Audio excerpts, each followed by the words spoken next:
Hey, what's going on everyone, and welcome to the RC Retro channel. It's unboxing time. Yes, that's right. We have something special here, and you probably already know what it is from the title of my video, gold, and the fact that I have RC10s right here. This was an impulse buy, spur of the moment. I was searching for a particular part for my RC10 team car, which I'm trying to get up and running. And in doing so, I came across this, and I just, for the price, was like, whoa, that's amazing. I'm getting so much. So to see what I'm talking about, let's get this box open and I could share all the goodies that are inside. So first off, okay, pull off this bubble wrap, and we have a couple little loose items at the very top. We have some tires. And right away, you obviously, from looking at these tires, when I get a close-up, know what else is probably in here also. But we have some RC10 tires, and these say Team Associated. They do not say Goodyear on them, so right off the bat, I know that these are not the early ones, probably later editions.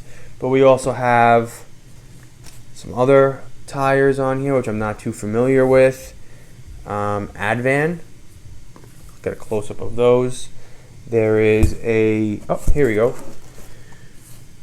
Front Team Associated RC10 tires. These have the 4 tread right here. I'll get a close-up of those also. And then we have servo savers or servo horns. Little wrench. A Proline bumper.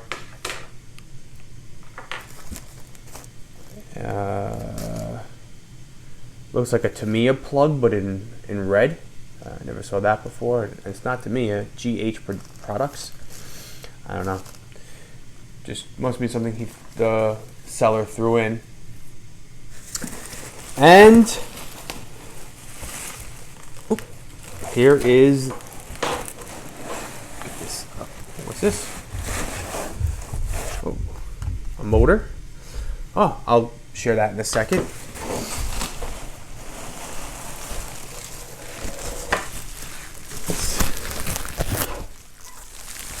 Over here. So first off, in addition to this, there was a brand new, I guess, brushed Venom Fireball modified 21 turn motor. So that was pretty cool. Originally $21 or $24 actually. So that's pretty cool. One of the many items in here as well.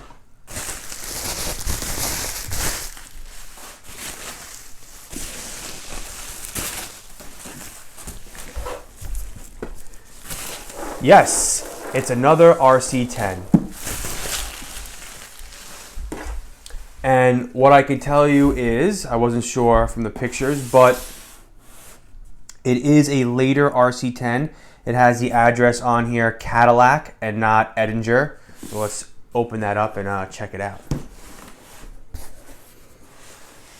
All right, so we have, like I said, it wasn't just a car.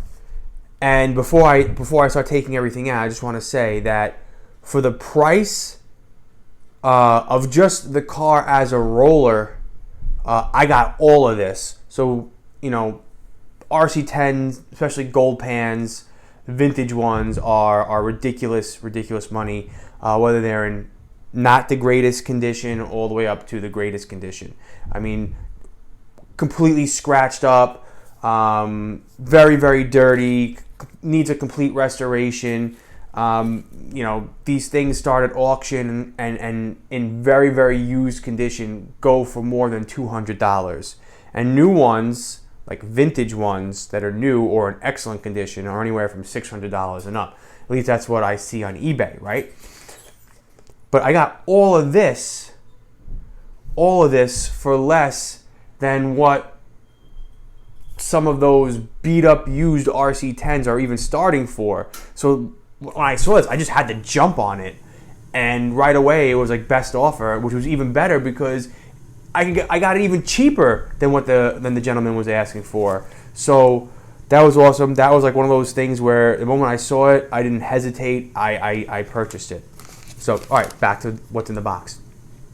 There's a lot of these Buds racing products. I've never heard of it, not too familiar, but I don't even think it was for this. I don't know. It says something about. Oh, it does. It says RC10 front wing.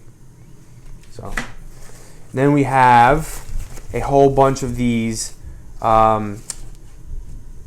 titanium RC10 dog bones. So I'm sure I'll find some use for these. But each one of these dog bones itself, back in the day, sold for $5.99. So, and there's 1, 2, 3,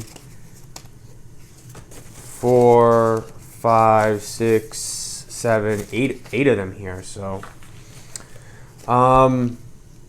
locking diff wing nuts will also work on RC10 rear wheels. Okay. Wing, and here it is.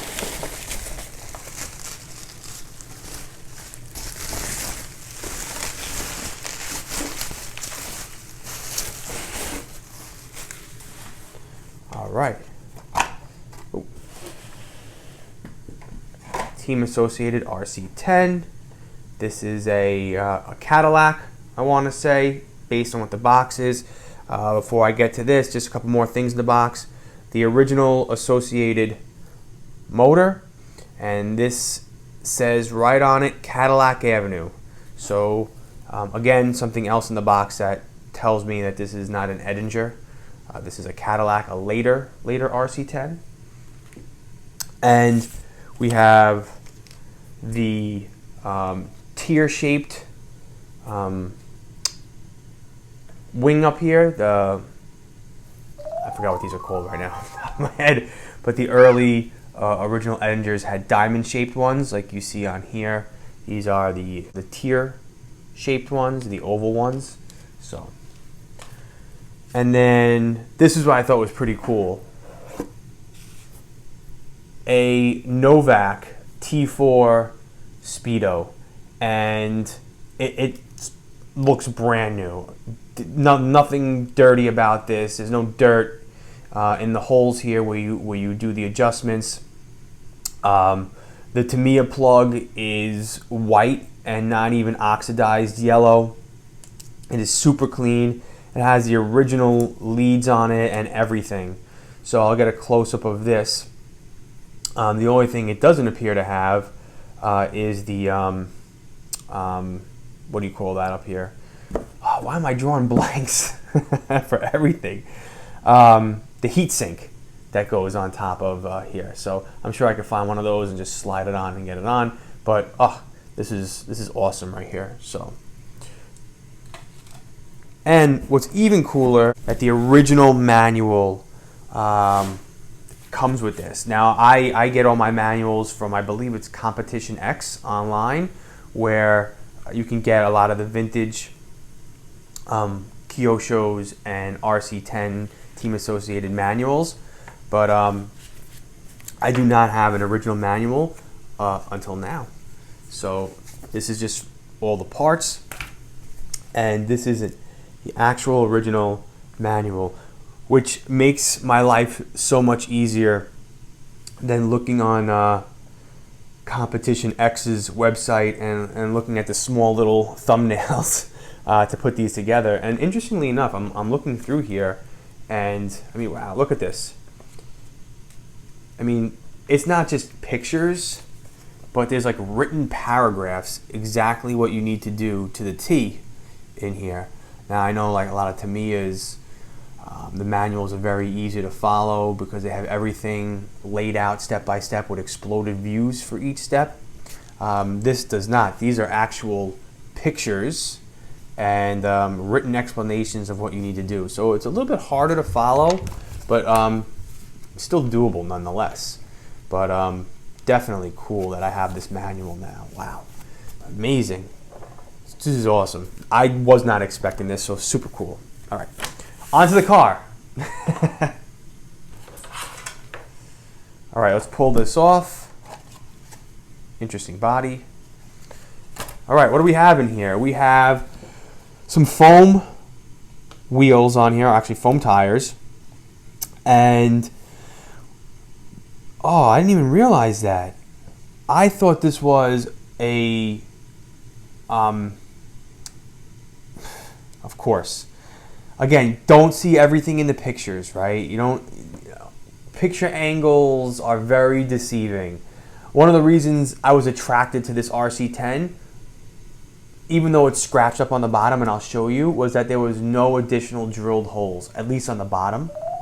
And I saw the car from what must have been this angle and an aerial view, but I did not see the car from the side angle. And right here on the side is an additional hole drilled into the chassis. And I am not thrilled about that. All right, well, anyway, you ready to see the bottom? It's not so bad. Another way you could also tell that this is a Cadillac is the color. It has more of an orange hue to the chassis. The Edingers, the early Edingers, have more of a golden look to them. I mean, this is gold, but has more of an orange hue to it. So, anyways, okay, front and rear arms have very minimal scratching to them. However, most of the scratching is back here, as in the case with a lot of RC10s, over in the rear bumper area and over in the front nose plate. You tend to have a lot of scratching also. But the actual chassis is not in that bad condition. A lot of people would put additional holes in here to do different configurations of electronics in the car, as well as I've seen some people go to the extreme, drill tons of holes to make the car lighter. I mean, after all, it is a metal pan car, and to compete against other cars that were graphite or even plastic, people tried to make these as light as possible. So, and they would just drill out so many holes along the bottom, almost making it look like Swiss cheese. But as far as the what we have in the car, just a basic Futaba. Again, forgetting everything. Just a servo right here. Futaba receiver and a Futaba speed control in here. And as far as the motor, we have a Trinity Monster horsepower motor in there, which, again, I was super excited when I saw this on eBay. 3 motors, a Trinity Monster horsepower and the original associated motor and a brand new, I don't know, Venom Fireball, and then 2 speed controllers, a Novak, which looks to be like in mint condition, and then this, vintage Futaba, which I have one of these also, and they work awesome. And I do like to run a lot of vintage electronics in my car, so this will definitely come in handy. I'm gonna be honest and very transparent with you guys. I was buying this just simply to restore it and basically flip it. I was, just saw it as an investment, and I was gonna fix it up. I was gonna do a peroxide bath on here and just take it and sell the car as a roller and get my money back and keep all the electronics. But I don't know now. Now seeing this is definitely going to be put on the pile of projects, and definitely restored. And I don't know. I'll see. Maybe I'll run this one. I don't know, because this one I restored has not been run, but it's restored. It's in excellent condition. The bottom of the chassis is, let's see, a little scratched up. Same thing, just some scratching back here on the rear of the car, and again on the front nose plate, and then a couple just minor scratches right in the middle. But it's in excellent condition compared to a lot of the RC10s that are being sold online. And then this one also has, very minimal scratching. But if I were to run this, I would put some kind of chassis protector on the bottom of it. But who knows? It's definitely an awesome piece of RC history nonetheless, right? So, nice and smooth. This is not the stealth transmission. This is the 6-gear original in here. Yeah, awesome. So definitely got a lot for my money, I want to say. So that's what I was saying to myself to justify this. To justify this. First, I texted a friend and was like, dude, look at what is being sold for how much and what I'm getting. And my friend said, if you don't offer a best offer, I'm going to offer a best offer. So at that point, I was like, that was my reasoning to get this. That was my justification, that it wasn't just a waste of money and that, well, that it was worth it, right? So, all right, very cool. Very cool with that. So going on to the list of all my projects, this is now added on. So I hope you enjoyed it. I hope you're a fan of RC10 because there's going to be plenty of RC10 action coming up on my channel. So thank you if you are a subscriber, and if you are new to my channel, checking it out, and you like what you see, please consider subscribing. And as always, take care, everyone. Be well, and I'll see you all in my next video. Hey, like my video? Then give it a thumbs up, and if you're into RC, please consider subscribing to my channel to check out some of my other vintage RC content.